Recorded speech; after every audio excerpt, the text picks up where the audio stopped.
Let me be direct with you from the outset, because what has just happened at the International Criminal Court in The Hague is not a minor legal procedural development. It is not a formality. It is not symbolic paperwork filed by bureaucrats in suits who will be ignored tomorrow morning.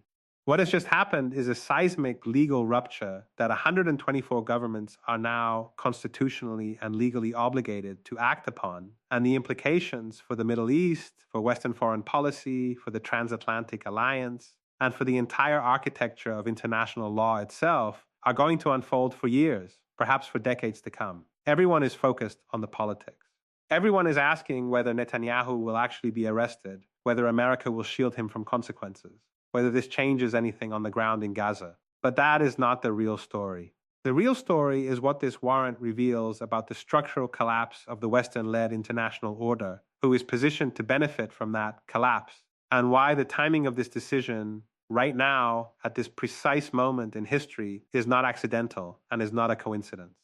In the next 18 minutes, this analysis will walk you through exactly why the IC warrant is not simply a legal event, but a geopolitical earthquake, why the countries most loudly condemning it are the ones most deeply damaged by it, and why this moment, if you understand it correctly, tells you more about where the world is heading than any battlefield report you will read this week. Subscribe now if you are not already, because what follows is not available in the mainstream analysis you are being offered anywhere else. To understand why this warrant matters so profoundly, you need to understand what the International Criminal Court actually is and what it was specifically designed to accomplish. The IC was established in 2002 under the Rome Statute. It was built by Western liberal democracies who believed, or at minimum publicly claimed to believe, that international law should apply universally, that heads of state should not be immune from accountability for crimes committed against civilian populations, and that the post-World War II legal architecture required a permanent, genuinely functioning enforcement mechanism with real teeth. That was the promise.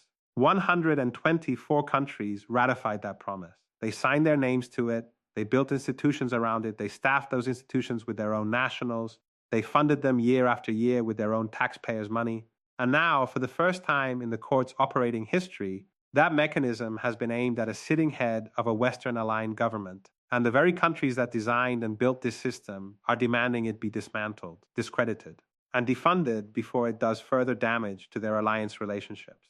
According to the court's own documentation, the arrest warrant for Prime Minister Benjamin Netanyahu was issued following a pre-trial chamber determination that there were reasonable grounds to believe crimes against humanity and war crimes had been committed in the Gaza Strip.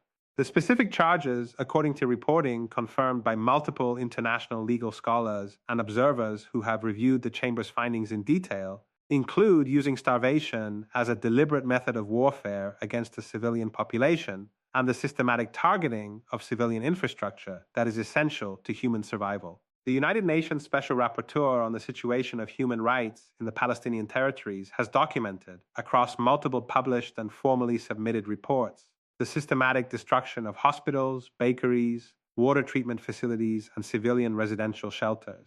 The World Food Programme has stated publicly, unambiguously, and on multiple formal occasions that famine conditions exist in northern Gaza. The International Committee of the Red Cross has documented conditions that constitute a humanitarian catastrophe by any established legal definition. These are not contested claims within the international legal community. They are the documented factual foundation upon which the court's pre-trial chamber made its binding legal determination. And that foundation is not going to erode simply because it is politically inconvenient for certain governments. Received, that is the legal foundation. Now let us talk about what it actually means in practice for the world's governments and for the international system.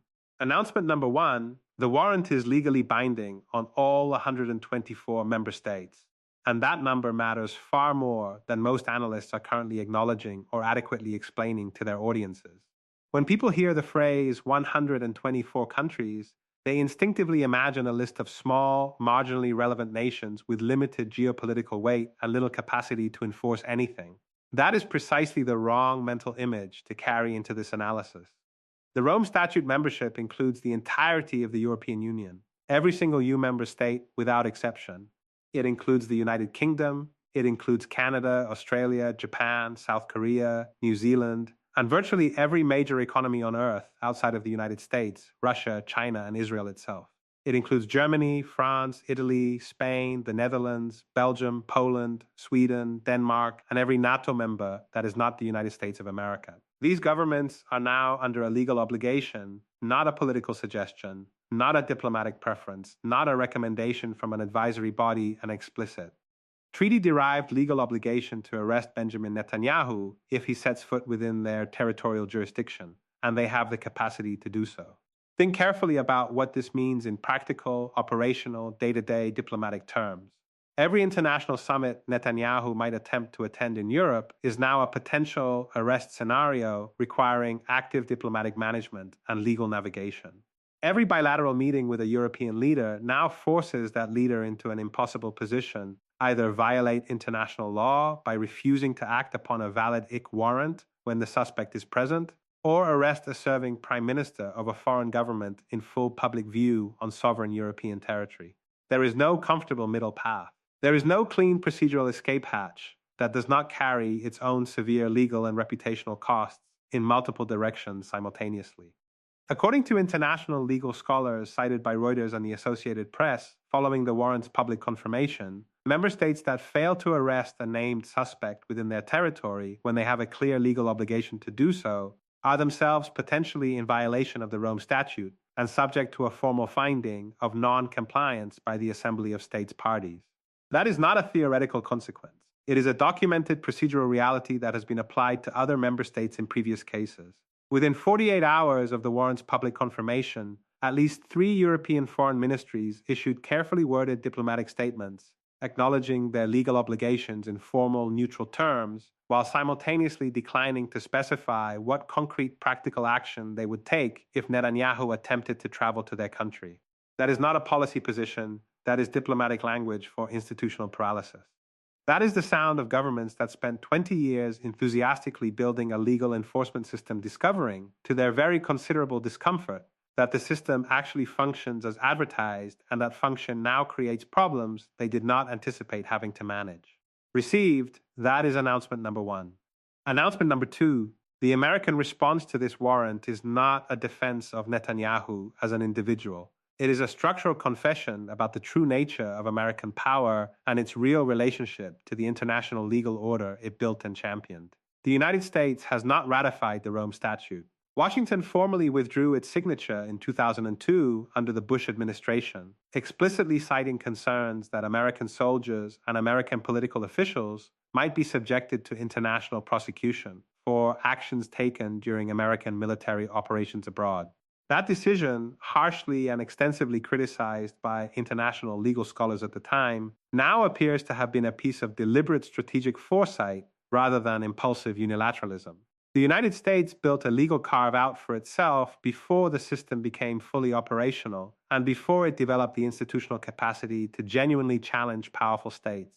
Fine, that is a sovereign political choice, and one can debate its moral implications in a separate conversation. But the American response to the Netanyahu warrant has gone dramatically and significantly beyond simply noting that the United States is not a member of the court and therefore has no formal compliance obligations. Senior American officials have threatened direct personal sanctions against IC judges and prosecutors. According to reporting by Politico, subsequently confirmed by multiple congressional sources and verified through European diplomatic channels, legislation has been formally advanced that would impose specific travel bans and individual asset freezes on ICC court personnel directly involved in the Israeli investigation. The United States government, the same government that prosecuted Nazi war criminals at Nuremberg in 1945 and 1946, that funded and championed the establishment of international criminal tribunals for Rwanda and the former Yugoslavia in the 1990s, that has for 8 decades publicly positioned itself as the architect and ultimate guarantor of the rules-based international order, is now threatening to personally sanction by name the judges of the court it helped design for doing precisely and exactly what that court was explicitly designed to do. Stay with me, because this is where the narrative completely changes, and where everything you thought you understood about the current structure of world order requires serious and immediate revision. This is not primarily a story about the International Criminal Court, and it is not primarily a story about Benjamin Netanyahu as a political figure. This is a story about the United States openly and explicitly declaring, in legislative language with legal consequences attached, that international law applies to its adversaries and does not apply to its allies. That declaration is not entirely new, as a practical matter critics of American foreign policy have argued this structural asymmetry for decades, with considerable documented evidence on their side. What is historically new, and what makes this particular moment genuinely significant, is that the declaration is now being made explicitly, not through denial or diplomatic evasion, but through affirmative legislative threat, with specific sanctions attached to specific individuals identified by name. The mask has not slipped accidentally in an unguarded moment. The mask has been deliberately removed in public and placed on the table for the entire world to examine at its leisure. According to a survey conducted by the European Council on Foreign Relations in early 2026, majorities in 12 of 15 surveyed European countries, including France, Germany, Spain, and Italy, expressed the view that their governments should comply with ICC arrest warrants regardless of American political pressure. Those are not fringe numbers generated by marginal populations with no political influence. Those are majority positions held by the mainstream populations in the core alliance states of the Western Bloc, held by the very voters whose continued political support these governments require to remain in office and implement any policy at all. Received, that is announcement number 2. Announcement number 3, and this is the one that almost nobody in the mainstream media is connecting correctly or explaining adequately. This warrant materially accelerates the fracture between the United States and Europe that was already clearly in progress before this week. And there is one specific power that is the primary structural beneficiary of that fracture, without needing to take any aggressive or destabilizing action of its own. Europe and the United States share a military alliance through NATO, but they do not share identical strategic interests. And the divergence of those interests has been widening consistently and measurably for the better part of a decade. On trade policy, on the Iran nuclear agreement and its aftermath, on climate commitments, on digital regulation, on industrial subsidy policy, and now on international law and the ICC, European governments have repeatedly found themselves positioned substantively differently from Washington and have repeatedly, under sustained American political and economic pressure, deferred to American preferences at the direct cost of their own stated values, their own legal obligations, and their own domestic political credibility. The Netanyahu warrant creates a situation in which deferring to American preferences means visibly and publicly violating international law that European governments themselves ratified in solemn treaty form, publicly championed in every international forum, and spent 2 decades loudly defending as the cornerstone of civilized international relations. It means telling their own populations that according to every available polling instrument overwhelmingly support IC jurisdiction and overwhelmingly oppose Israeli military conduct in Gaza, that the law does not apply when Washington says it does not apply, and that their government's treaty obligations are subordinate to American political preferences. That is not a sustainable political position in any functioning democracy over any meaningful period of time. European leaders who capitulate entirely on this question will face serious and sustained domestic political consequences from their own voters. European leaders who comply fully and formally with the warrant will face equally serious American political and economic consequences. Either path damages the transatlantic relationship in ways that will be genuinely difficult to repair, and the difficulty of repair increases with every month that the underlying contradiction is left unresolved. China, which has spent 15 years constructing alternative multilateral institutions, the Shanghai Cooperation Organization, the BRICS Expanded Framework, the Belt and Road Initiative, the Asian Infrastructure Investment Bank, and a growing network of bilateral currency swap arrangements, is watching this dynamic with very considerable institutional interest and strategic patience. Beijing does not need to take any dramatic or costly action to benefit from the situation. It simply needs to remain available, credible, and economically attractive as a genuine alternative framework when European governments begin seriously searching for institutional arrangements that do not require them to subordinate their own legal systems to Washington's shifting political preferences.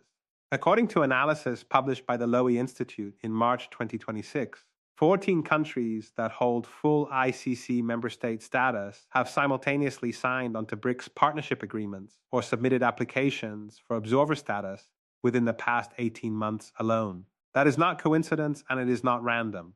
That is a cartographic and institutional representation of the emerging world order being constructed in real time. Now, let us address directly what the mainstream media is choosing not to tell you, because there are two parallel narratives operating simultaneously, and audiences are being consistently shown only one of them. The narrative you are being shown is a procedural legal drama with a binary outcome. Will Netanyahu be arrested or not? Will European countries enforce the warrant or find reasons not to? Will the ICIC survive sustained American political and financial pressure? These are real questions with real consequences, but they constitute the surface layer of the story, not its substance, not its historical significance, and not its implications for the world your children will inherit. The narrative you are not being shown is this: the IC warrant is a symptom of a deeper structural failure, not a cause of anything new. It is a symptom of a reality that has been building for years, that the post-1945 international order, constructed on the explicit and publicly stated premise that Western liberal democracies would voluntarily subject themselves to the same rules they imposed on defeated adversaries and weaker states, has now reached its terminal internal contradiction. You cannot build a rules-based international order and then systematically exempt yourself and your preferred allies from the application of those rules every time enforcement becomes politically inconvenient.